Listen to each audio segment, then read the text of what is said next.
12 जून को भारत में तैयारा गिरने का अफसोसनाक वाक़या पेश आया। एयर इंडिया का तैयारा अहमदाबाद में टेक ऑफ करने के तकरीबन 40 सेकंड्स बाद ही गिरकर तबाह हो गया था और तैयारे में सवार 242 अफराद में से 241 अफराद और ज़मीन पर मौजूद 19 अफराद हलाक हो गए थे, जबकि तैयारे में सवार एक शख्स बच गया था। इस वाक़े को 1 माह से ज़्यादा हो गया है और इस हादसे की जो इब्तदाई तहकीकाती रिपोर्ट सामने आई है उसने मज़ीद सवालात उठा दिए हैं, क्योंकि रिपोर्ट में बताया गया था कि बोइंग 787 ड्रीम लाइनर के टेक ऑफ करने के फ़ौरन बाद ही तैयारे के दोनों fuel control switches cut off की पोजीशन पर चले गए थे, यानी बंद हो गए थे। अब यहाँ सवाल पैदा हुआ कि टेक ऑफ के फ़ौरन बाद ही किसने स्विच कट ऑफ कर दिया था। रिपोर्ट में इस हवाले से तफसीलात नहीं बताई गई, मगर ये कि जब कॉकपिट में होने वाली पायलट की गुफ्तगू और रिकॉर्डिंग का जायज़ा लिया गया तो ये पता चला कि हादसे से पहले एक पायलट दूसरे से ये पूछता है कि तुमने स्विच कट ऑफ क्यों किया। उस पर जवाब मिलता है कि मैंने नहीं किया। अब सवाल उठ रहा है कि दोनों पायलट्स में से किसने सवाल पूछा और किसने जवाब दिया। इस हवाले से अब अमरीकी अखबार वॉल स्ट्रीट जर्नल की एक रिपोर्ट सामने आई है। खबरसां इदारे रॉयटर्स के मुताबिक वॉल स्ट्रीट जर्नल ने अपनी रिपोर्ट में बताया है कि एयर इंडिया की परवाज़ के 2 पायलट्स के दरमियान बातचीत की रिकॉर्डिंग से मालूम होता है कि कप्तान ने जहाज़ के इंजनों के लिए फ्यूल की फराहमी बंद कर दी थी। अखबार ने यह बात उन अफराद के हवाले से बताई जो हादसे की तहकीकात से वाकिफ़ हैं। खबर एजेंसी रॉयटर्स के मुताबिक भारत के एयरक्राफ्ट एक्सीडेंट इन्वेस्टिगेशन ब्यूरो की इब्तदाई रिपोर्ट हफ्ते को जारी हुई, जिसमें बताया गया कि कॉकपिट वॉइस रिकॉर्डर में एक पायलट को दूसरे से ये पूछते हुए सुना गया कि उसने फ्यूल की फराहमी क्यों बंद की, जिस पर दूसरे पायलट ने कहा उसने ऐसा नहीं किया। तहकीकात में यह वाज़ेह नहीं किया गया कि ये जुमले कैप्टन सभरवाल ने कहे या फर्स्ट ऑफिसर क्लाइव कंडर ने। कैप्टन समीत के पास 15,638 घंटे का फ्लाइंग एक्सपीरियंस था, जबकि फर्स्ट ऑफिसर क्लाइव कंडर के पास 3,403 घंटे का तजर्बा था। वॉल स्ट्रीट जर्नल के मुताबिक क्लाइव कंडर जहाज़ उड़ा रहे थे। उन्होंने तैयारे की उड़ान भरते ही कैप्टन समीत सभरवाल से पूछा कि उन्होंने फ्यूल के स्विचेस कट ऑफ पोजीशन पर क्यों मुंतकिल किए।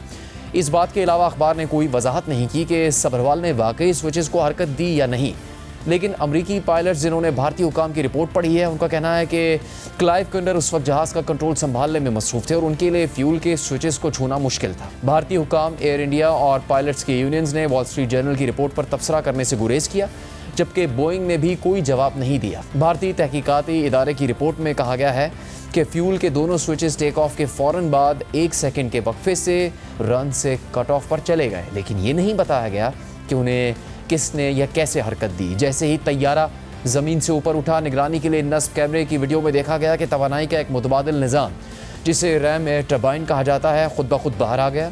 इसका मतलब है कि इंजनों से ताकत का बहाव ख़त्म हो चुका था। लंदन जाने वाली ये परवाज़ थर्स्ट खोने लगी और जब तैयारा 650 फुट की बुलंदी पर पहुंचा तो दोबारा नीचे आना शुरू हो गया। रिपोर्ट के मुताबिक दोनों इंजनों के फ्यूल स्विचेस दोबारा रन पर लाए गए और खुदकार निज़ाम ने इंजनों को दोबारा शुरू करने की कोशिश की, लेकिन जहाज़ इतना नीचे और सुस्त हो चुका था कि संभल नहीं सका। एविएशन माहिर जॉन लेंस के मुताबिक जहाज़ कुछ दरख्तों और एक चिमनी से टकराया और फिर करीबी मेडिकल कॉलेज की इमारत से टकराकर आग का गोला बन गया, जिससे ज़मीन पर 19 और तैयारे में सवार 242 में से 241 अफराद मारे गए। रिपोर्ट के मुताबिक एयर इंडिया के CEO कैम्बल विल्सन ने पीर को अंदरूनी मेमो में कहा था कि इब्तदाई रिपोर्ट के मुताबिक जहाज़ में कोई तकनीकी या मेंटेनेंस खराबी नहीं थी और तमाम ज़रूरी मेंटेनेंस मुकम्मल की गई थी। भारतीय इदारे की इब्तदाई तहकीकाती रिपोर्ट बोइंग या इंजन बनाने वाली कंपनी GE के लिए कोई हिफाजती हिदायत के बारे में नहीं बताती। रिपोर्ट आने के बाद अमरीकी फेडरल एविएशन एडमिनिस्ट्रेशन और बोइंग ने अंदरूनी तौर पर यह ऐलान किया कि बोइंग के तैयारों में फ्यूल स्विचेस महफूज हैं, जैसा कि खबर एजेंसी रॉयटर्स ने एक दस्तावेज़ और 4 मुतल्लिका ज़राए से इसकी तस्दीक की है। एविएशन माहिर जॉन लेंस ने कहा कि दस्तियाब मालूमात को देखते हुए अब तक सबसे माकूल अंदाज़ा यही बनता है कि अमले के किसी रुकन ने खुद फ्यूल के स्विचेस बंद किए, क्योंकि इसके अलावा और कोई वजाहत बचती नहीं। ताहम उनका कहना था कि तहकीककारों को तमाम मुमकिन असबाब की मुकम्मल छानबीन करना होगी, जिसमें वक्त लगेगा। अक्सर फ़ज़ाई हादसे में मुख्तलिफ अवामिल शामिल होते हैं और बैनुल-अक़वामी ज़वाबित के तहत हादसे के 1 साल के अंदर मुकम्मल रिपोर्ट जारी करना ज़रूरी होता है।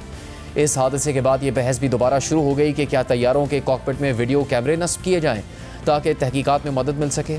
एविएशन माहिर जॉन लेंस का कहना है कि अगर एयर इंडिया की इस परवाज़ में कॉकपिट के अंदर वीडियो रिकॉर्डर होता तो तहकीककारों के लिए हालात को समझना बहुत आसान होता। हादसे के बाद एयर इंडिया पर दीगर हवालों से भी दबाव बढ़ गया है। यूरोपीय यूनियन की एविएशन सेफ्टी एजेंसी ने इस माह कहा है कि वो एयर इंडिया की budget airline air India express की तहकीकात करेगी, क्योंकि रॉयटर्स के रिपोर्ट के मुताबिक इसने एयरबस A320 के इंजन के पुर्जे वक्त पर तब्दील नहीं किए और रिकॉर्ड्स में जालसाजी की। वॉल स्ट्रीट जर्नल की रिपोर्ट पर भारतीय तहकीकाती ब्यूरो का रद्दअमल सामने आ गया है। भारतीय तहकीकाती ब्यूरो ने कहा है कि बैनुल-अक़वामी मीडिया के कुछ इदारे गैर मुसद्दक़ा और मुंतखब मालूमात से नताइज अख़ज़ कर रहे हैं, जबकि तैयारे हादसे की वजूहात के हतमी नताइज पर पहुँचना कबल अज़ वक्त है। तैयारा हादसे की तहकीकात अभी मुकम्मल नहीं हुई हैं। तहकीकात के हतमी नताइज बुनियादी वजूहात और सिफारिशात के साथ सामने आएंगे। इसके अलावा भारतीय मीडिया पर तो ये बहस हो रही है कि मगरबी ज़राए चाहते हैं कि भारतीय पायलट्स कसूरवार करार पाएं। अब ये क्लियर नहीं है कि किसने कहा कि डिड यू कट ऑफ और दूसरे ने कहा I did not cut off. तो यानी कि बहुत क्लियर है कि दोनों कंफ्यूज हैं कि कट ऑफ किसने किया है। देखो, वेस्टर्न सोर्सेज हैं, वो चाहेंगे कि इंजन प्रॉब्लम की जगह प्रॉब्लम निकले पायलट्स के अंदर, और उनको ब्लेम करके बोइंग जहाज जिसने 1189 जहाज अभी तक बेचे हैं और 2237 का ऑर्डर है, यानी कि नियरली 1000 और जहाज उनको बेचने हैं, वो कभी नहीं चाहेगी कि जहाज के अंदर कोई प्रॉब्लम निकले। तो वो लोग प्रमोट करना चाहते हैं कि पायलट्स की गलती है। ये एक्सीडेंट पायलट्स कर ही नहीं सकते थे, क्योंकि दोनों फ्यूल कट ऑफ स्विचेस को ऑफ करना 1 सेकंड के अंदर पॉसिबल ही नहीं है, क्योंकि उनको उठा के नीचे लाया जाता है, फिर दूसरे को उठा के लाया जाता है, 1 सेकंड में दोनों इंजन। और वो बता तो रहे हैं कि जो भी दूसरा पायलट था उसने मना किया कि मैंने नहीं किया। बिल्कुल कंफ्यूजन है कि किसने किया, इसका मतलब टेक्निकल फॉल्ट है ये।